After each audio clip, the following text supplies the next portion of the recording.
এক মার পেটে দুই ভাই, দুটো হয়েছে দুই রকম। ছোট ভাইটা গরিব বলে ওরে দুধছাই করে।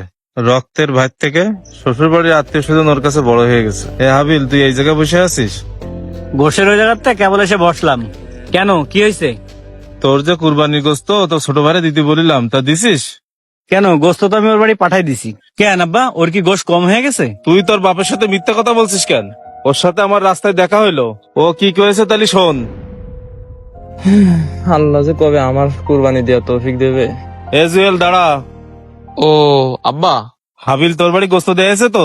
কিসের গোস্ত আব্বা? কেন, ও কুরবানি দিয়েছে, সে গোস্ত তো দিইনি? ও, তুমি মেয়েবার কুরবানির গোস্তর কথা কচ্ছ? ও গোস্ত আমার বাড়ি পাঠাবে কেতি? ও গোস্ত তোর শালির বাড়ি, শ্বশুর বাড়ি, কত জায়গায় ওর পাঠান লাগবেন না। আর গরিব মানুষ তো কারোর ভাই হয় না আব্বা, তুমি মনে হয় ভুলে গেছো। আর আমার মেয়েবার তো শ্বশুর বাড়ির মেলা আত্মীয়, মনে হয় আমার কথা তার মনে নেই। ও তুমি কিছু মনে করো না, তোমার ওই পুতা ছেলে কান দিল তাই আমি সকালে বাজারে যাই 1 কেজি গরুর গোস্ত কিনে নিয়ে আইছি। আর তোমার বৌমার কইছি তুমিও রাত্রি আমাকে সাথে খাইয়ে নে। কি সওয়াল বানালাম, দুই ভাইয়ের ভিতরে কোনো মিল নেই। আমি মরে গেলে যে এর কি অবস্থা হবে। মনির মা কিন্তু বারবার বলেছে তুমি রাত্রে এসে না কিন্তু। কুরবানির আগের দিনও বললাম, তাও ওর ভাইয়ের একটু গোস্ত দিল না। তুই তোর ভাইয়ের সাথে এমন কাজটা করলি, এমনি গোস্ত দিসনি, তারপরও তুই আবার আমার সাথে মিথ্যা কথা বললি। বুঝতেছে এমনি মিথ্যা কথা কইছি, তারপর আবার সামনে পড়ে ঘানা ঘানা করতেছ। আর তুই যে আল্লাহ সন্তুষ্টির জন্য কুরবানিটা দিছিস, তোর ওই কুরবানি কি কবুল হবে? নিজের ভাইরে তুই গোস্ত দিসনি, তাহলে তুই আত্মীয়র হক আদায় করলি কিভাবে?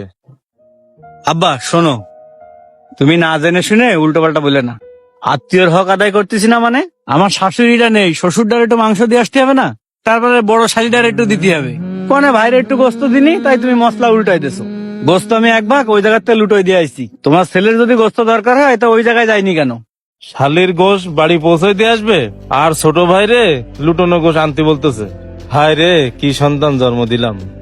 শোনো, তোমার যদি এত দরদ উতলে পড়ে তুমি 2 কেজি কিনে দিয়ে এনে দাও। হ্যাঁ, দরকার হলে আমি কিনে দিবানে। তুই কিরাম ভাই, ছোট ভাইটারে লুটোনো গোস্ত আনতে বলছিস?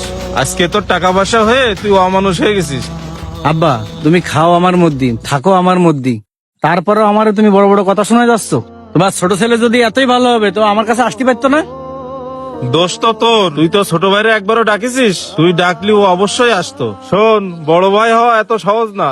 আর তুই আমারও আজ খাওয়ার খোটা দিলি, কাজটা তুই ভালো করলি নে। তুই আজ বিপদে পড়লি, তোর শালি আসবেন না, তোর ওই ছোট ভাই তোর নিয়ে দৌড়বে নে। তাই সময় থাকতি আপন পর চিনিস। যদি এমন কুরবানি আপনি দিয়ে থাকেন ভাই, তাহলে 1 লাখ না 5 লাখ টাকার গরু কুরবানি দিলেও আপনার গরু কুরবানি হবে না। তাই ভিডিওটি শেয়ার করে সবাইকে সচেতন করুন।